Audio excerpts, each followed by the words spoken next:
know me, my name is Lily Jagodzinski. I am with Move United and I'm an event specialist here. And this is our fourth adapted snowboarding webinar. And we're super excited that you're able to join us. As always, we have Kep Kepi and Reggie Showers. And today we are super lucky to have Arlene Cohen here, who has been to the 2018 Paralympic Games. And today we're going to be talking about snowboarding competitions and races. As always, our closed captioning has been enabled. Feel free to send any questions that you have, or feel free to comment in the chat function if you'd like. All attendees are on mute just to minimize distractions. But if you have any questions, feel free to reach out to us. And we are going to get started. So I'll turn it over to Kep to continue on. Thanks, Kep. How's it going, guys? Welcome. Like Lily said, we're going to talk about some competition aspects this week and go through some of the higher level snowboarding that we have for the Paralympic team and to get on to the U.S. national team. Once again, I'm Kep, an adaptive instructor with Adaptive Sports Center in Crested Butte, Colorado, and also coach with the U.S. Paralympic team. I'm a developmental coach. And luckily joined here today, Arlene Cohen, 2018 Paralympian from the Korean Games in Pyeongchang. And Arlene's going to tell us a little bit about herself. My name is Arlene Cohen, as he said. I became an amputee in 2009. And shortly afterwards, I set my sights on becoming a Paralympic athlete. So I started training for it, and it took me about 7 years, and I made it there after a lot of hard work and determination. And then, as always, we have Reggie joining us. Oh, yeah. I'm sorry, I'm slipping right now. Hey, everybody, I'm Reggie Showers. I also am an amputee snowboarder. I got started snowboarding, I think, around 2007, and just totally fell in love with the sport and the community. I think even more. Just the way that our sport has brought all of us adaptive riders together, and we're all just trying to help each other become better snowboarders.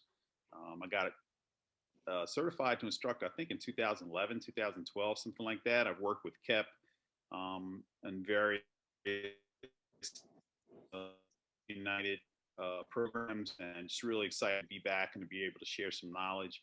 I think the very first webinar that we did about snowboarding, adaptive snowboarding introduction was really exciting for me, because I'm always looking to help somebody get started in a sport. But this is one of my more favorite webinars. I think we're going to talk about competitions, and that's something that I've got a lot of experience with racing motorcycles 20 some odd years ago professionally with my background. So I'm really pumped to be able to share some parallels between motorcycle drag racing competition and snowboarding, adaptive snowboarding. So let's get started. So yeah, so okay. Once again, some of the local programming that we have available through Move United, checking with your organizations that are closest to you. You can end up finding out about some programs that you can join in with and get involved with some adaptive snowboarding. Local mountains. Reggie's got quite a few little mountains that are close to him there that he's always trying to get out and test gear and do things personally. Then Reg, you've got plenty of experience working with some youth camps and working with a ton of organizations. If you would like to share anything about that, that'd be awesome. Yeah, just to piggyback on what you just said about local mountains. I live in the Philadelphia area, and we have the Pocono Mountains that are relatively close. They're a lot smaller than the Colorado mountains and some of the stuff that's up in Vermont, and they don't have the same resources or awareness when it comes to adaptive programming, competitions, camps. There's some high school programs that are available at some of these mountains, that some of the local high schools partner with the mountains. But, I think it's up to us as adaptive athletes to be able to just reach out to these mountains. And in this day and age, with the power of the internet and social media, every mountain has a social media page. And I've actually reached out to some of the local stuff in the Poconos, local mountains, and called them out on, certain issues. Hey, how come you guys don't offer an adaptive discount rate for, adaptive riders? And they said, shame on us. We should have done that. And we started a dialogue back and forth. So it's really, really easy for each and every one of us to get involved and make a difference for the community as a whole. So if you don't see a local program at the mountain that's closest to you, I mean, take the initiative and go out there and make it happen. Start a dialogue, and I guarantee you that there's going to be a whole lot of people that will work with you to get a program started that you can take advantage of, and everybody else that is in a similar situation like you can take advantage of as well. Yeah, and like where we are here in Colorado, Arlene just came over for a couple days to ride here because she's on the Epic Pass. There's some new pass systems that link up where you can get involved, checking out other mountains and stuff like that, which is super cool. And then also, besides some of the youth camps that we have set up through Move United, there's also opportunities to potentially study at a university or college and still be able to get on snow. And Arlene's got a little bit of experience with that. We were talking about near her mountain in Breckenridge that she can share some information. So I ride with Adaptive Action Sports, and we have some younger riders that are in college. So in order for them to continue to ride and train for the Paralympic team, they have chosen to go to school at Colorado Mountain College. So they have the opportunity to train on a daily basis, but continue their education while training.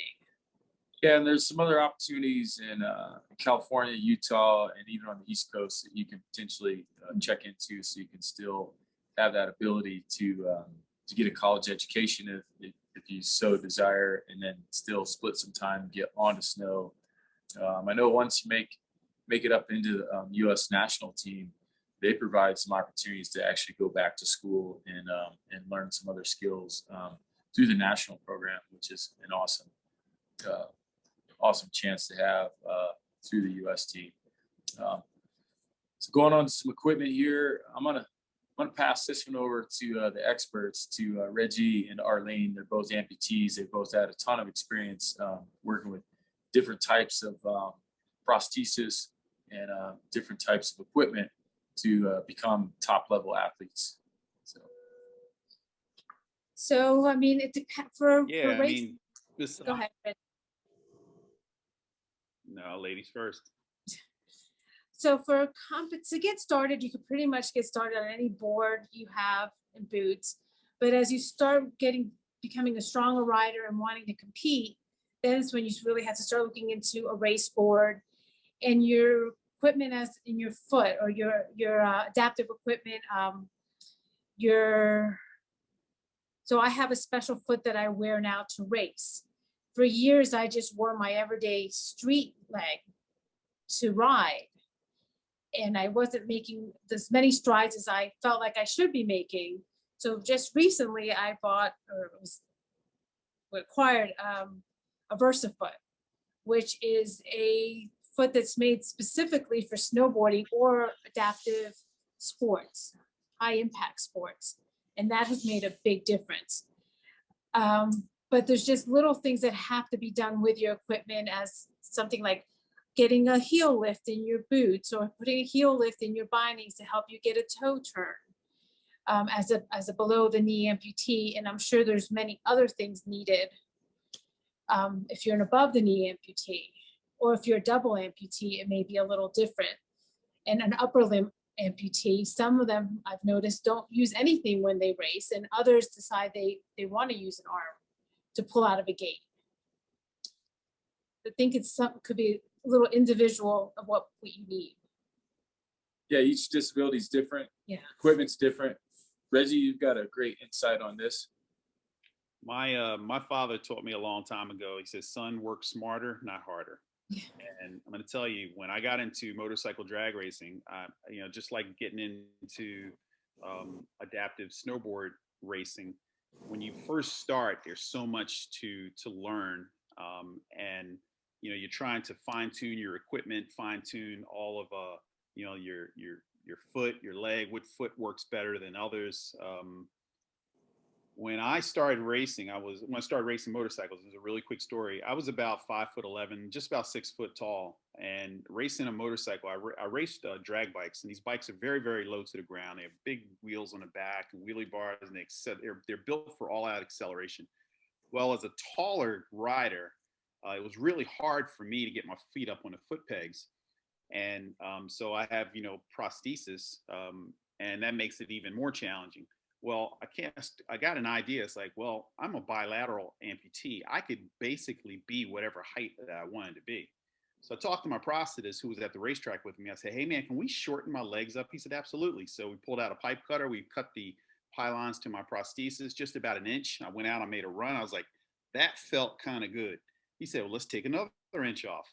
And we took another inch off, and we took another inch off. And I just went out and made more and more runs that were that much better. And before long, instead of being 6 foot on race day, I was all the way down to 5'6".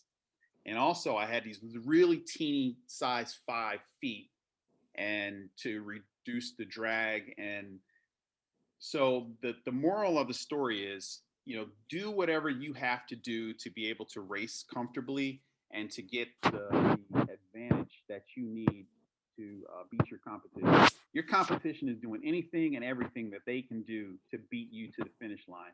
You should take advantage of all the opportunities that are afforded you to beat them to the finish line. So it's really good to share information, talk to other adaptive riders, what type of feet they're wearing. Like Arlene wears the VersaFoot, which is a really, really great foot for snowboarding.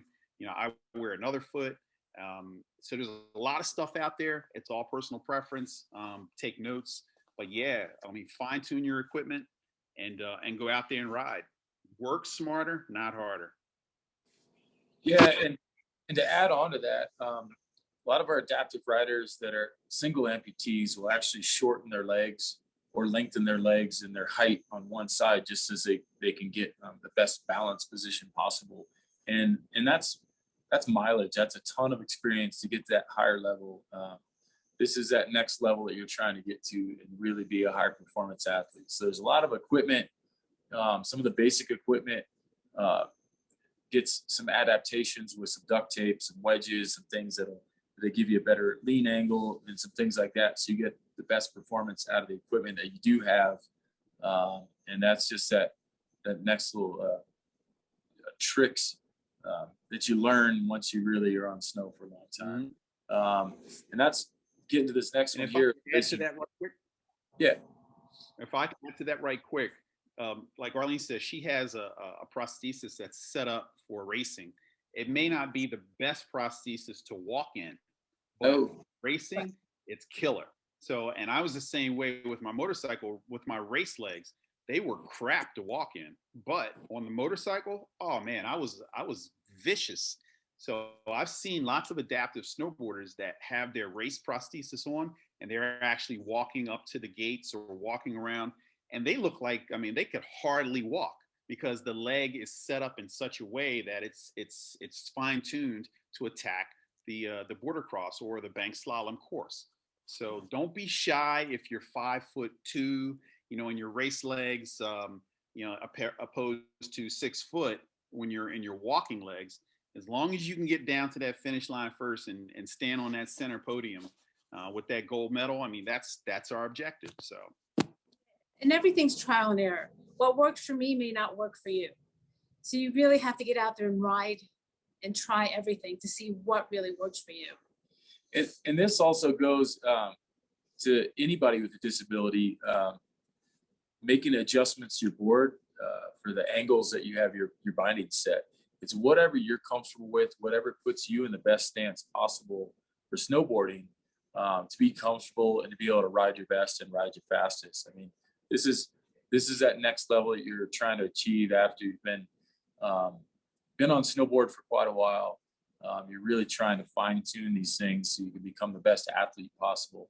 And if you take a look at the slide there, that's showing some gait training, to get that body angle that's shown there, you're really putting in a lot of time with your equipment and finding these perfect positions for being able to race and do your best. So Some of the gait training that we do really highlights footwork, and that fast footwork and that clean footwork is what you're trying to have when you're on a race course as you get into bank slalom and border cross. So it's really just trying to get through all your equipment and sorting that out before you start really pushing yourselves to these next levels. So we'll go to this next slide. Whoever's in that slide, he had great posture. It looks like he knows what he's doing. They were railing turns for sure. So here we go. We got Michael Spidey, Paralympic athlete, and he's actually joining us today. We've got a quick little YouTube video I think we're going to roll. Spivey was, he's in the upper division and was a 2018 Paralympian, and this is his run from the course.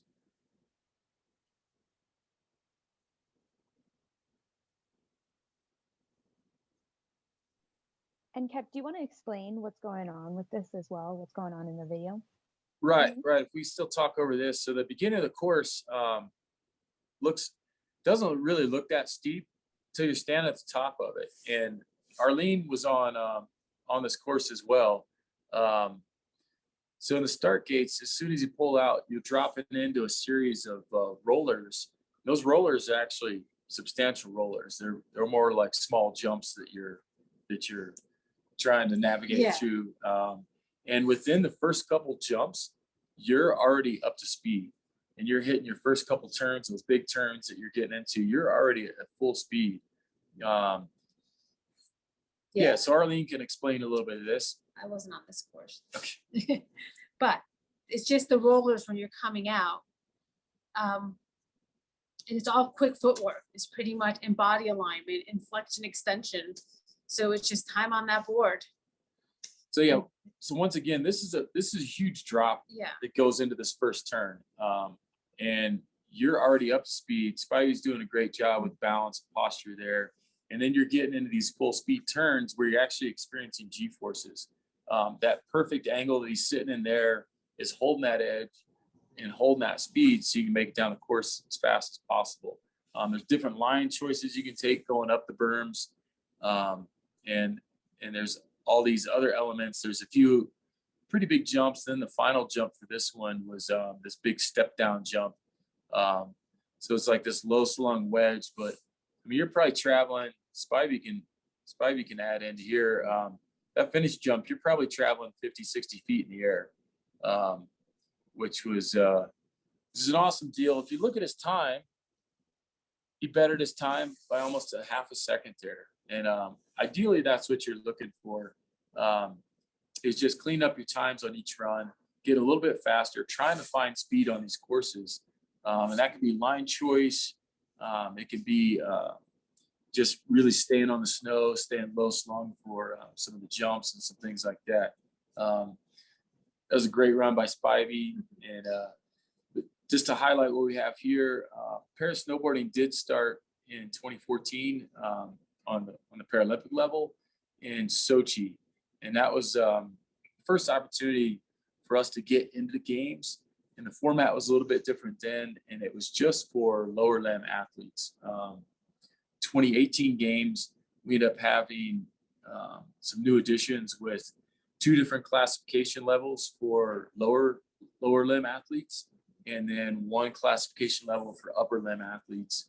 And we also had an addition of bank slalom, which was added in the games. So border cross, you end up having a couple qualifying times, and you get put into brackets. And then bank slalom is just time trial based, and it's just one rider at a time on this course that isn't as crazy as the border cross course. The jumps aren't as big, and the course is just kind of set more for speed. Mm-hmm. So it's really you against the clock, which is an amazing aspect. But Reggie was going to highlight a couple things for border cross, the way that the brackets are set up. On next slide or this one? We were talking about this. So for border cross, you do get you have a couple. I'm sorry. Yeah, I'm sorry. I totally brain faded.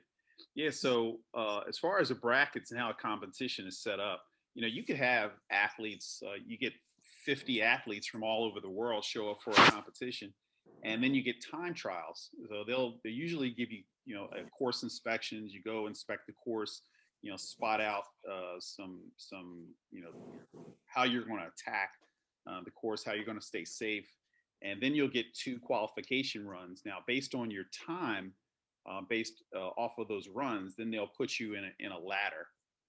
Obviously, the person with the quickest time from start to finish ends up being the number 1 qualifier, all the way down to number 50, whoever who runs the slowest time. Now, in motorcycle drag racing, we had a preset ladder of 16 racers. So we could have 50 riders show up for a race. They're only going to accept the quickest 16 for Sunday's eliminations.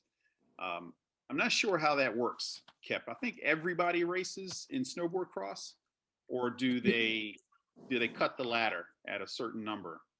Same deal. You get a qualification time, and depending on the number of people that show up for it, your group can be capped at 16. If there's 18 riders, the 2 slowest get tossed off the back, and you just go into brackets, top 16. Yeah. If they can build a bracket of 24 or whatever it is, and sometimes they'll move those numbers to build brackets. Ideally, everybody gets more time on course and gets to race against each other. In the adaptive world, I think they try to make it so that everyone could race, at least get on the course once or twice. We try our best. You know, it's not always the case, which once again goes back to your training off the snow, all your training on snow, and being prepared to go out and do your best. Because all in all, it's you against the clock. With border cross, there's you're in the gates with 3 other athletes, so you could have the number 1 qualifier has a little bobble and falls down. 2, 3, and 4 go right past them. You could be the 4th qualifier that's in your bracket there, and you could still end up winning a race just because of circumstances. And just because you're a fast time trialer doesn't mean that it's going to always correlate to being the fastest person in border cross. This is a live event with rollers and berms and jumps and everything else. I mean, it's anything could go wrong. Anything can go right as well. So it's you know, if you have a little bit of luck on your side, you can do pretty well sometimes, and that just makes you a better rider overall as well. It's exciting. And that's what we're trying to get to. The competition level is exciting. It pushes you, pushes competition around you. Real quick on some classifications. The IPC is our main classification body for our adaptive athletes for para snowboarding. A couple different levels here, and I'll once again throw it over to these guys for explaining some of the classification brackets that we have. Okay, so the lower limb 1 and 2, it's a little confusing. If you are a lower limb 2, you're amputated on 1 leg, or have a problem with just 1 leg. Lower limb 1 is because you're a double amputee, or you're above the knee amputee. Yeah. So yeah, it's different physical impairments. They break it up as fair as they can. For the longest time, Reggie is a bilateral amputee who was competing against single leg amputees, and it just didn't really seem like the competition was on a similar playing field. So now just trying to get an even playing field with a lot of the data that we have. We're really trying to keep things as fair as possible. There's medical staff that goes through all the classification process to evaluate you and get you set for which category you could be in. And just realize as an athlete that the IPC, the medical people that are classifying you are doing their best to make everything fair. There's a ton of different disabled disciplines. I've seen people on snowboard who are missing their left leg below the knee, their right leg above the knee, and they're missing their right forearm, and they can't see out of their left eye. So is there a classification for that person specifically?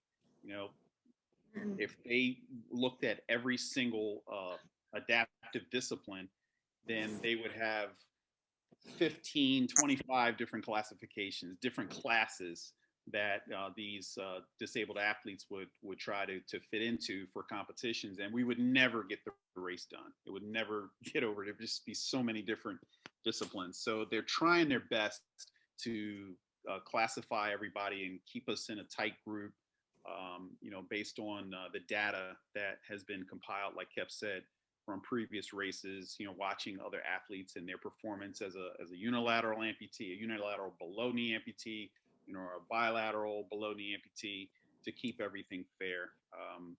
And it's been tough. There's a lot of work. There's still a lot of work that needs to be done, but they can't get the work done unless the athletes participate in the sport, to give them the data in return to make the sport that much better and that much more fair for everybody who participates. So I've noticed we have had people like you described with missing a leg and an arm, and they choose where they want to race.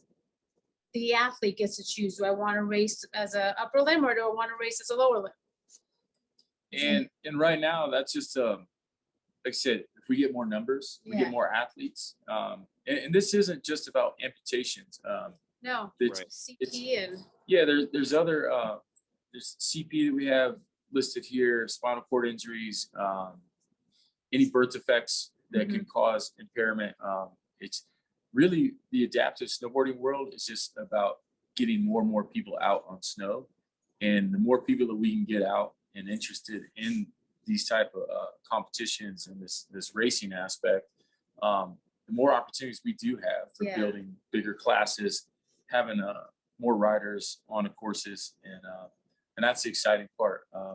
We also have had discussions for visual impairment, deaf riders, some other aspects of the adaptive world. For our racing right now, it's challenging to have some VI riders come through, just because maybe having to chase a guide through a course, one of the courses that we're on is extremely challenging. So going forward, we've talked about, like, it'd be awesome if they could just have slalom or giant slalom events for some VI racers and stuff like that. But that's, once again, that comes back to having numbers. Right now, the classification system is set up as best as it can be. The more people that we have join, the more categories that we might have in the future, which would be amazing. Yes, we just need the athletes to come and join us. Yeah, and so this last one here, the classification process, like Reggie said, you go in front of a medical panel. You have any paperwork that you have that you can present to them. They put you through a rigorous testing of your body, pushing, pulling, prodding, so to speak, just to see where you're at for things. And then they also put you on snow. And a lot of this is highlighted in a couple of those bullets that we have at the bottom there with Team USA. That answers a lot of those questions that you have. But real quick, these two athletes can maybe share some experience about their classifications. For me, it was pretty simple when I had to get mine done, but I do know they only usually offer it once a season, and it may not always be in the United States. You have to travel out of the country to get classified. So that could be challenging for some athletes to get done. Depending on your disability is how rigorous the classification process is. If you have an amputation, they could see it, and it's pretty easy to get classified. But we do know some people that have CP or other disabilities that it's a little more challenging for them to get classified. They have to show what their weaknesses are during the classification process. And we have known people that have gone through more than once to get classified, to have to prove this, I have CP, I have this weakness. Just because I'm walking fine doesn't mean I don't have it. So it can be challenging sometimes to get classified depending on the disability that you have. At least that's what I have noticed with other athletes. Yeah, just to highlight something else there, there's a lot of people that do have disabilities, and it's up to the medical classifiers to determine where they're going to place you. That is one of the things that you still want to try to look into as much information as possible before you make that leap. Yeah, so we'll go on to this next slide here. I think Reggie can lead this one out. Yeah, but I mean, I guess I jumped the gun talking about brackets, but we'll just go back over that. As far as the races go, you know, like I said, there's a lot of athletes will show up, and you get 50 riders might show up. The rider with the quickest qualifying time on the race course is the #1 qualifier. And then as the brackets are set, usually the #1 qualifier, if there's a 2-person race, the #1 qualifier is going to race the slowest qualifier, the number 16 qualifier in the opening round. So qualification is really, really important to try to do your best to get the quickest time that you can possible, so that in the early rounds of competition, you're going to be racing against a slower rider. When it comes to border cross and slalom, you know, like Arlene and Kip said, it's really, really exciting racing because you got these features, you know, these rollers and these jumps and the banked slalom turns that can really, really screw up your race or your line come race day. So the quickest person does not always win the race, but when it comes to putting yourself in the best position to go through the rounds to make it to the finals, you definitely want to qualify well, so you'll race against a person who is not a threat to you in the opening rounds. Usually in the perfect world, if there's 16 riders or whatever, numbers 1 and 2 qualifiers will meet in the final if it's a 2-person race. Numbers 1 and 2, because they're the 2 quickest competitors, will usually walk their way through the competition and meet up in the final. Doesn't always work that way, but you definitely want to work really, really hard in qualifying to put yourself in a better position to race slower qualified racers in the opening rounds. Arlene, you want to talk about points, or you want to add to the brackets? With the points, the point system works that depending on how many riders show up at a competition. So it's not, sometimes you could place 6th and still get 500 points if only X amount of people show up. So the point system could definitely be a little confusing. Yeah. What do you think? And that goes back to it. A lot of times you go travel to race, you're racing against yourself. You're trying to just do the best that you can do. You're getting more practice on a course, essentially, is the way we try to tell our athletes, like, hey, it's just another day of practice. Because a lot of times you don't have the ability to get on some of these big border cross courses or to get into bank slaloms. So every time you're out, like Reggie said, it's just you're trying to do the best that you can, trying to have the fastest times possible. You're trying to get the points that you can, and get the rankings, the world rankings that you can to try to make your national team, or just to continue on with your career and keep climbing that ladder. A lot of that is also kind of explained in that at teamusa.org /para-snowboarding. It's the bottom there. So some of that stuff, it's a little tricky, depending on who shows up for races or whatever. But that's something else. Is the further you get into it, the more you learn about it. So we'll jump into this next slide. And once again, to get to the Olympic, Paralympic level for this, it's a lot of work behind the scenes, for everything we've talked about, from gear to preparation to everything else to get there.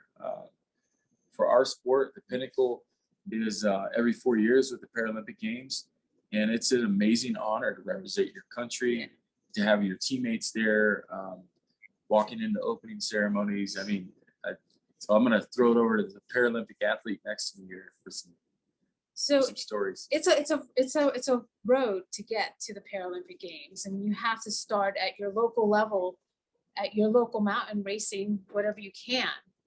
And then the next step would be the USASA races, which are nationwide. At your local mountain, once again, a lot of times they don't offer bank slalom, but most of them do offer border cross races or GS or slaloms. So you try to do as many of those as you can. Once you could place first or second in those races, then you're invited to go to nationals. At nationals, you race against the best in the country. And a lot of times there will be the coaches there from the Paralympic teams, the national teams will be there. And then the next step are NORAMs and World Cups.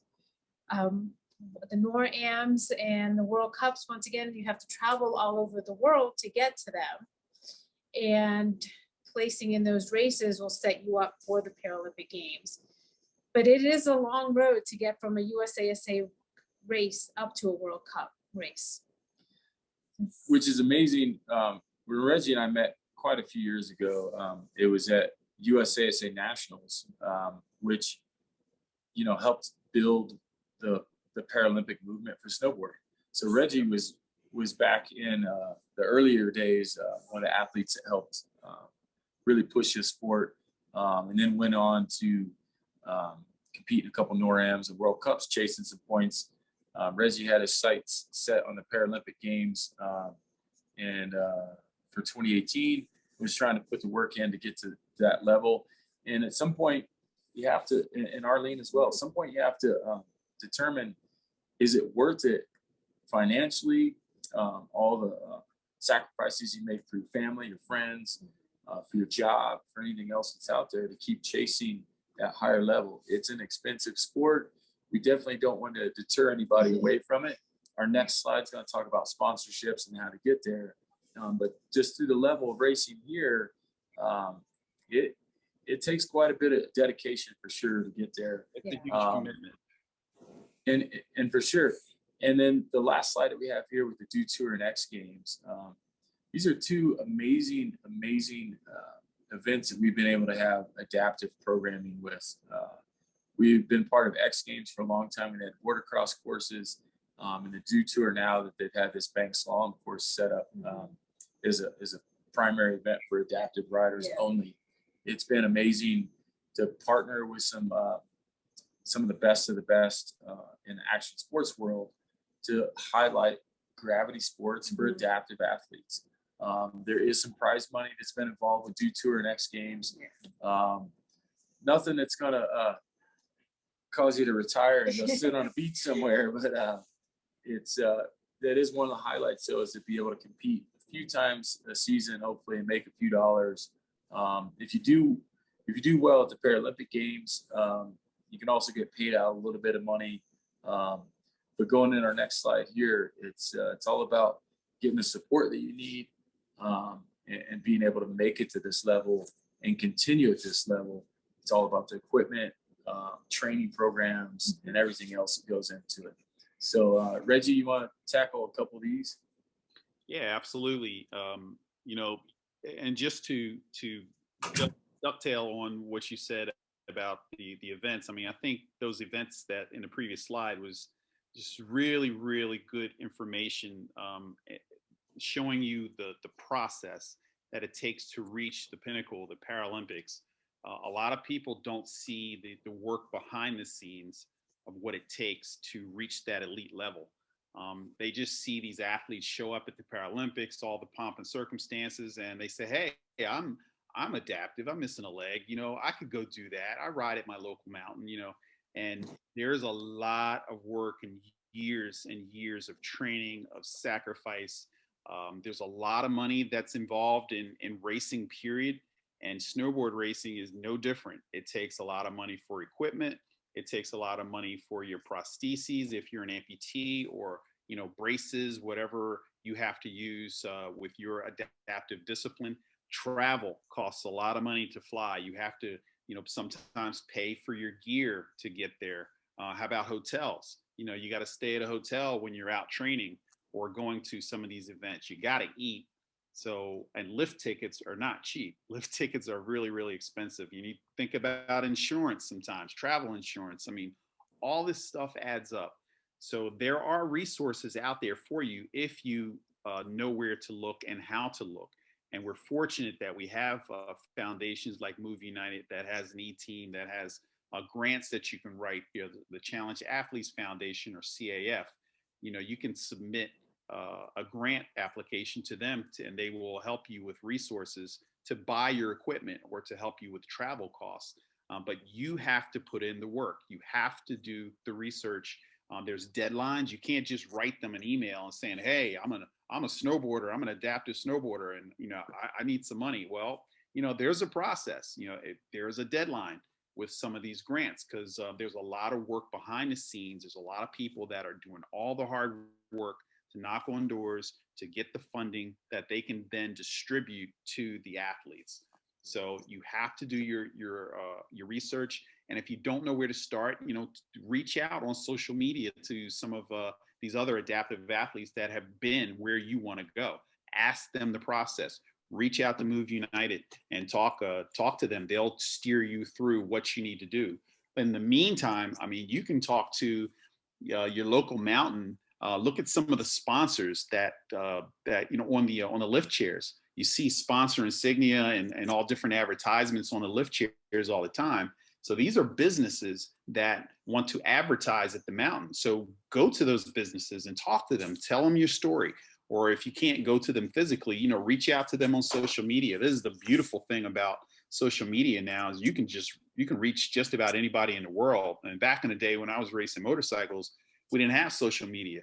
So we had to go physically and knock on doors. We had to write up proposals and then send them FedEx to the person who received that information, and then you had to wait weeks, and then you had to start a dialogue and a relationship and all that kind of stuff. And nowadays, it's really, really convenient if you want to get sponsorship. It's still hard, but the process is a lot more streamlined when it comes to reaching out to get the resources that you need. And it's going to take a lot of money, a lot of sacrifice. If you have a family, you got to consider the time that you're going to be away from your family to go to the mountain and train, to go to these competitions where you can build points and elevate your ranking nationally and then on the world stage. Traveling to different countries to get classified. It's a huge commitment, but if you're passionate about it, if it's what your heart tells you that you want to do, you'll find a way to make it happen. And we're just grateful that we have resources like Move United and CAF and local sponsorships that are there willing to help you achieve your dreams. Yeah, Arlene, can you share us a couple minutes of your experience, how you got to this level, what it took? So we'll start with the expenses. I'm going to say it's about $30,000 a year when you really start to sit and think about all the traveling that you have to do, the gear you need, and then, like Reggie said, time away from your family.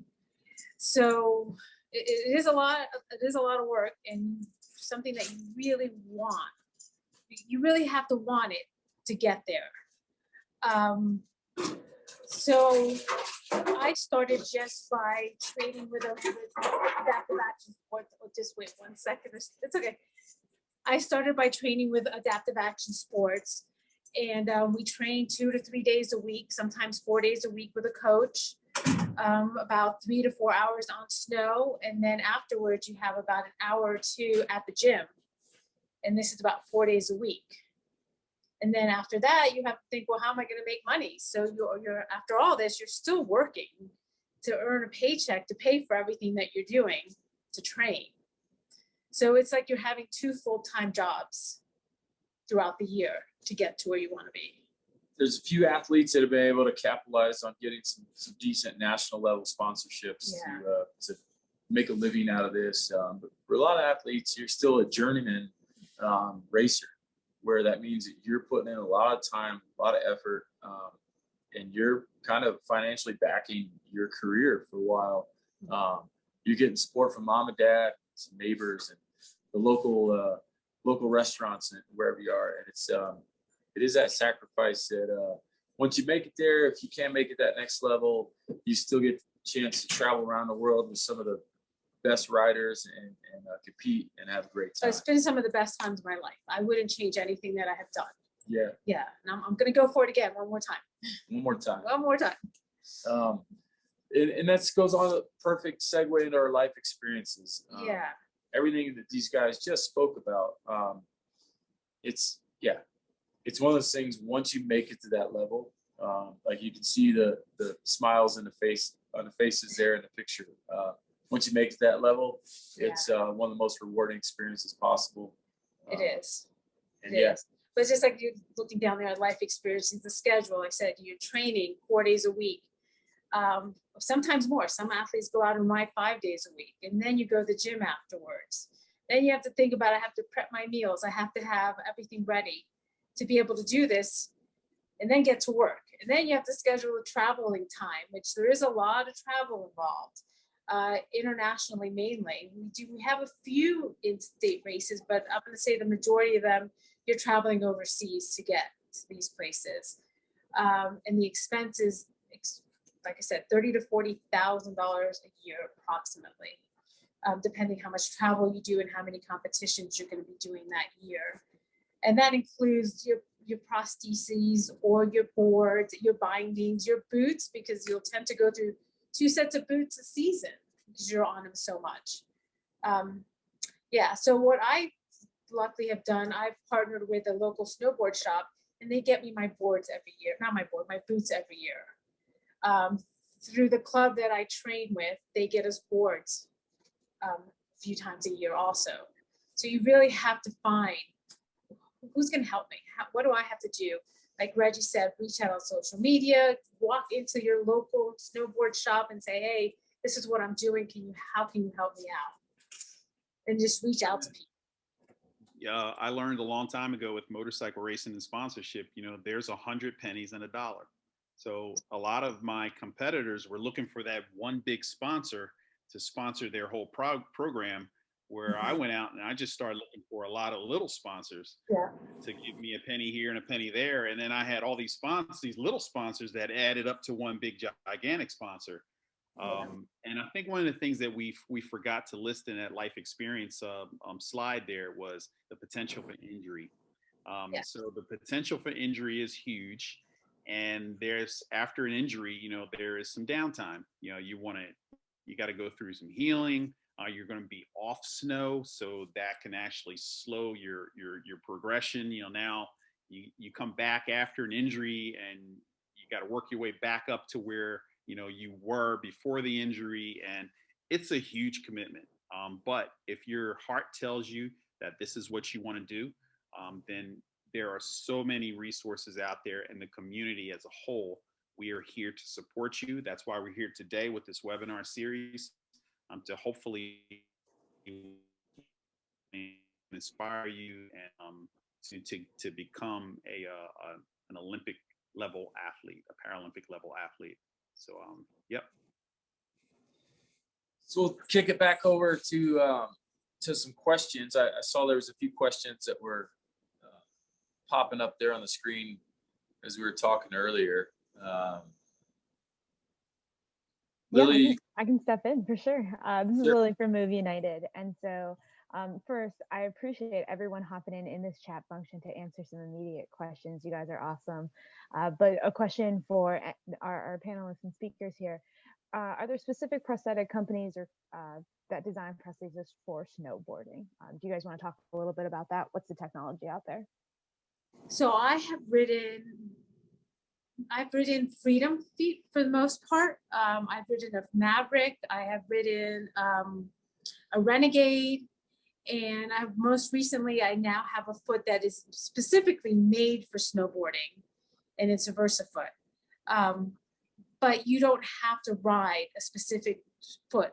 You could start riding on whatever you have to get started.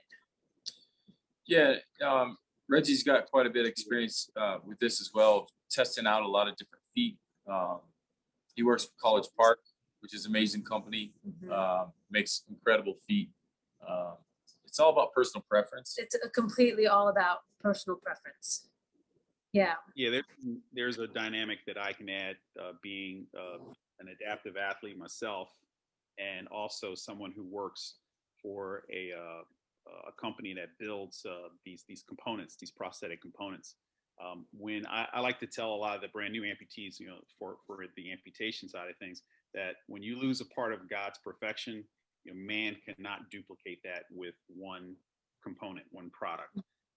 We have to have different products, different prosthetic feet or suspension systems or socket designs to allow us to do multiple activities. I work for College Park Industries, and we have a ton of feet. We have 15 different prosthetic feet that we manufacture. But I can tell you that the majority of the industry, a lot of the big manufacturers, are not in the business of building a prosthetic foot or system for snowboarding.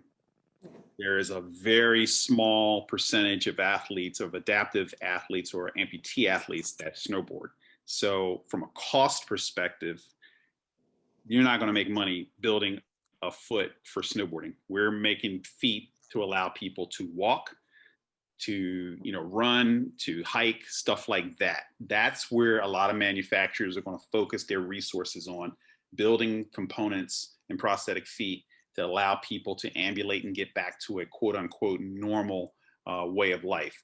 Now you do have some specific manufacturers that have said, hey, there is a need for these athletes, and we're going to address that need. And there are some feet out there like the VersaFoot, and I think Ottobock makes a ski foot as well that fits right into a ski boot. So those are great. Those are great. But there's other options. With College Park, I wear all College Park stuff, and we have some feet with ankle articulation. I've made some modifications to it that allows me to snowboard in a much more aggressive manner to try to keep up with some of the competition that's out there. So yeah, there's stuff out there, and the best thing to do is to talk to other athletes, like Spidey and Arlene, Zach, see what they're using, what works for them, and then see if it'll work in your discipline as well. Mm-hmm. Yeah, like I said before, what worked for me may not work for you. Like I don't like riding a carbon fiber foot when I snowboard because of the energy return. So really, you gotta be kidding. Yeah, so you really have to find what works for you. Awesome. And that's just trial and error again. Yeah. On to the next question there. Yes. Do you have any news or updates in regard to classifications and adding more classifications in the future? So this is an IPC question. Essentially, every year, if you go to IPC snowboard calendar, they'll have a listing of all the events for the season, and they'll also have classification listings. Usually the classifications are first at the beginning of the season. Sometimes they're in the Netherlands, sometimes they're in Dubai. I mean, this is international travel to get classified. Hopefully we'll have one again back here in North America, whether it's in Canada or the US. But the classifications, once again, if we get more people that are actively involved, we can potentially have a few additional classes added in the future. Yeah. We've been really excited to have it as a Paralympic sport since 2014.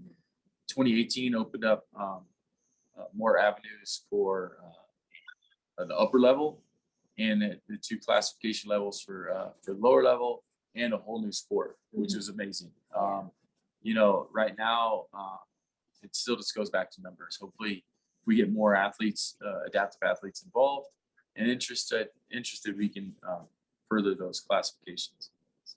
Awesome. General snow sport question. For someone who uses a wheelchair to move around each day, do you have any suggestions on getting involved in a specific snow sport? What technology, how can they get involved, etc.? That's a great question. Goes back to the local programming that you have through Move United and our organizations we have that are out there. Everybody's an athlete the way that we see it in the adaptive world. Everybody's an athlete. It's just that making that first move towards trying to find some different sports. that fit you Yeah, best. the best thing is to see if you find one of your local organizations. Like I live in Breckenridge, so we have the Breckenridge Outdoor Education Center. Here at Crested Butte, they have their adaptive center. Try to locate someone in your community to see what they offer, so you could try a different sport, a snow sport. Monoskiing is a pretty good Huge. step for anybody that's in a wheelchair on a regular basis. We used to have a couple guys that would mount snowboards onto the bottom of their monoskis, like huge snowboards that were out ripping turns with us back in the day, just because they were snowboarders. Mm-hmm. And they just still want to have that feeling of carving. Yeah, there's a ton of sports that are out there. That's the best thing about the adaptive community is reaching out. You'll find something that works for you. You know, and my hats, if I can add to that, my hat is off to all the pioneers of the adaptive snow sports world who believed that they could achieve getting back on snow with their adaptive discipline.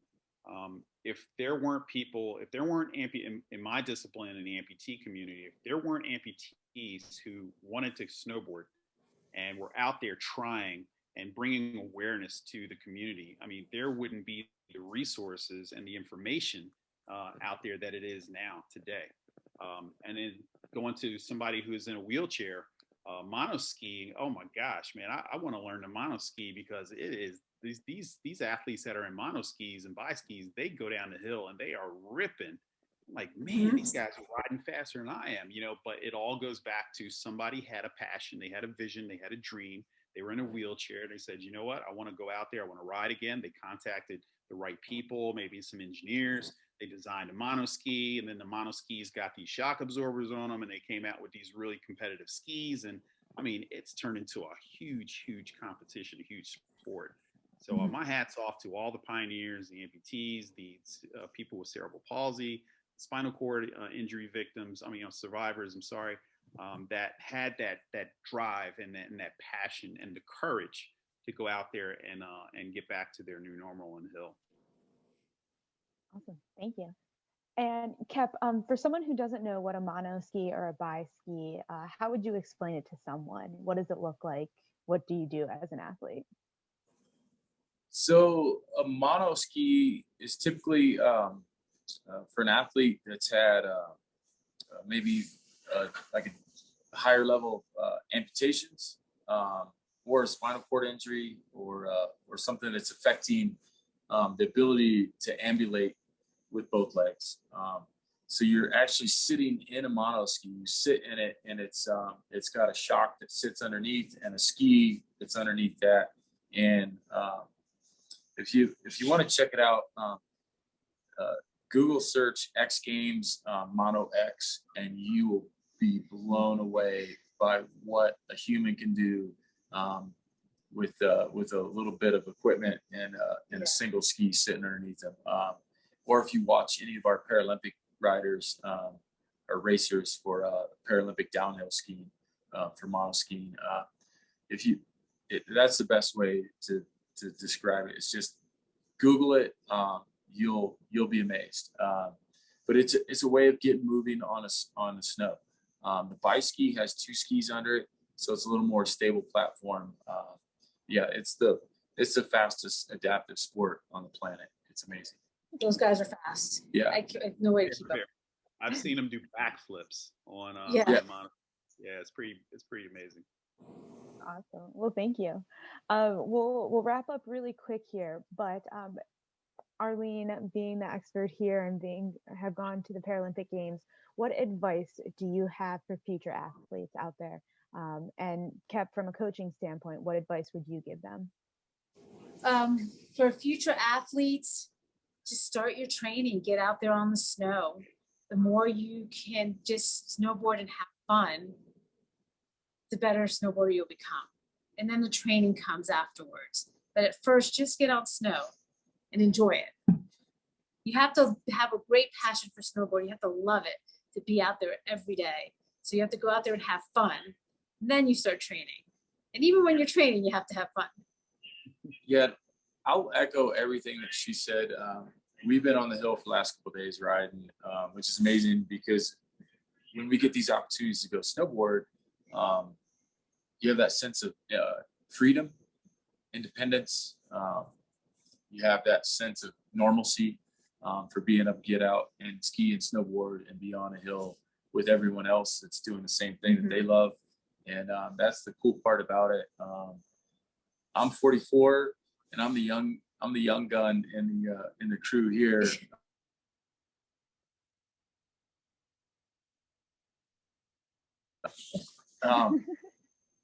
We were just talking about this. Arlene cracked into her 50s and is still an incredible rider, and is sharing that stoke for women that are just getting out riding at any age. Reggie, you're up into the crack into the 50s as well. That's the cool part, is snowboarding is that love and passion that we all have, the smiles that we have through the Zoom call here is something that just keeps us young and active and moving. And that's it. It's just making that first step towards snowboarding and just getting out there. That's what Move United's about. That's what this webinar series is about. So thanks everyone for joining in today again. We can always answer any other questions. Jason Moore, thanks for stopping by. We got some skiers in. You know, it's about getting on snow and sharing that camaraderie with your friends and getting out there. Just getting out and have fun. Yep. Awesome. Well, thank you so much to all of you, Reggie, Kevin, Arlene, for joining us for this fourth webinar. It has been recorded. If you haven't already checked out the rest of the webinars, they're on our Move United YouTube page underneath Adaptive Snowboarding Webinar Series. We are going to have our final one next week. It's going to be February 24th from 2 o'clock to 3 o'clock p.m. Eastern Standard Time. And it will be about building an elite snowboarding program. So this is more on the program provider side, but we hope that you're able to tune in for it. We really appreciate everyone joining us from week to week to week. I love seeing the comments and answering questions before we can even get to them. It just really shows the snowboarding community is there for each other. And it's been a pleasure to work with everyone as well. So I will stay on for just a few more moments, making sure people get the links. You can register using the link in the chat function, or just change your registration that you've received emails before from. But if you want to leave the meeting, you are more than welcome to. You can click the bottom right-hand button that says leave meeting. And we hope everyone has a great day. Thank you so much.